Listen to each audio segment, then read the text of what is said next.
L'histoire du lion qui ne savait pas écrire. Une histoire de Martin Balscheit. Illustration par Marc Boutavant. Édition Petit Glénat. Le lion ne savait pas écrire, mais ça lui était bien égal, car il savait rugir et montrer les crocs. Et pour un lion, c'est bien suffisant. Un jour, le lion rencontra une lionne. Elle lisait un livre et elle était très belle. Le lion s'approcha, il voulut lui parler, mais il s'arrêta net et il réfléchit. Une lionne qui lit, c'est une dame, et à une dame, on écrit des lettres. Avant de lui parler. Cela, il l'avait appris d'un missionnaire qu'il avait d'ailleurs dévoré. Mais le lion ne savait pas écrire. Alors, il partit chercher une solution. Il alla donc trouver le singe et lui dit « Écris-moi une lettre pour la lionne !» Le lendemain, le lion alla à la poste avec la lettre, mais il aurait bien aimé savoir ce que le singe avait écrit. Alors le lion rebroussa chemin et il ordonna au singe de lire la lettre. Le singe obéit. « Très cher ami, voulez-vous grimper avec moi dans les arbres? J'ai cueilli des bananes. Miam, on va se régaler. Bise, signé le lion. »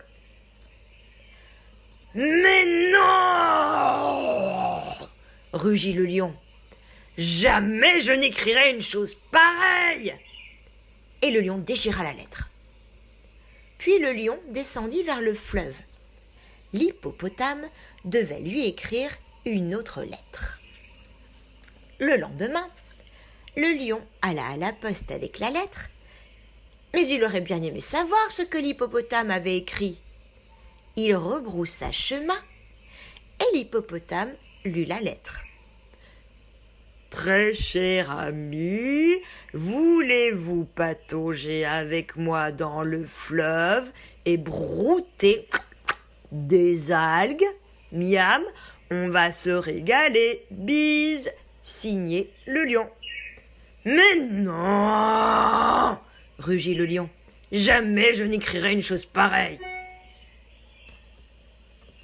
Le lion, le soir même. Ce fut au tour du bousier.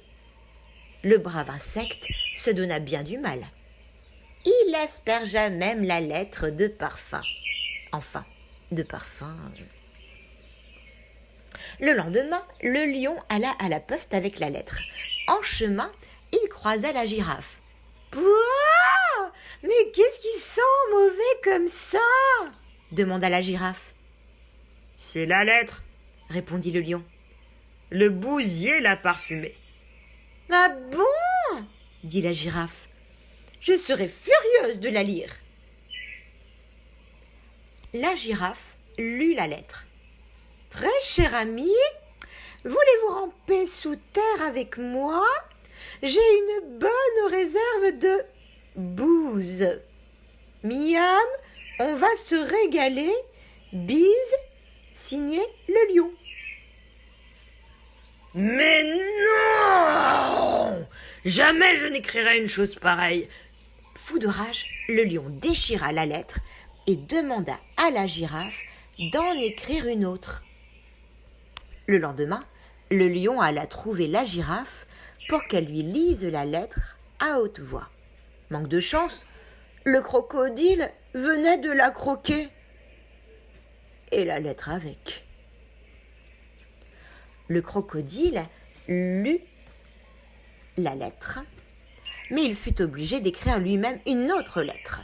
« Très cher ami, il me reste un morceau de girafe pour le dîner. Tu veux le partager avec moi? Tu verras, on va se régaler. Bise, signé le lion. » « Oh non !» soupira le lion. Jamais je n'écrirai une chose pareille. Le lion furieux déchira la lettre et demanda au vautour d'en écrire une autre. Et le vautour écrivit: Très cher ami, je suis le lion, c'est moi le grand chef ici. Je veux faire ta connaissance. Le lion hocha sa tête, satisfait. Oui, c'est exactement ce qu'il aurait écrit. Et le vautour poursuivit: Et si on volait au-dessus de la jungle, j'ai mis quelques cadavres de côté. Miam, on va se régaler. Bise, signé le lion. Ça suffit maintenant! Rugit le lion. Non, non, non! Et encore non, non!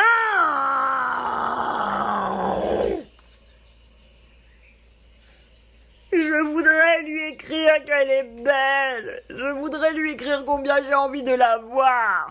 J'ai juste envie de rester avec elle, allongée tranquillement sous un arbre et de regarder les étoiles dans le ciel. Ce n'est pourtant pas très compliqué. Et le lion se mit à rugir toutes les choses tendres qu'il aurait aimé écrire s'il avait pu. Mais le lion ne savait pas écrire. Alors il rugit encore et encore. Pourquoi n'avez-vous pas écrit vous-même? Le lion se retourna. Qui a parlé? C'est moi, dit la lionne, levant le museau de son livre.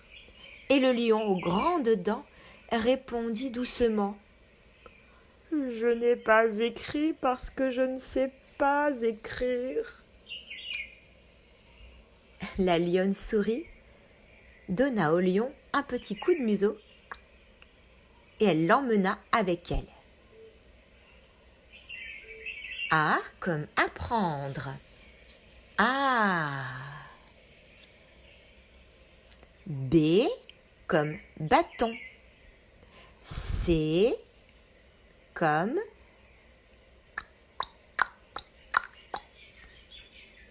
et voilà, c'est la fin de l'histoire.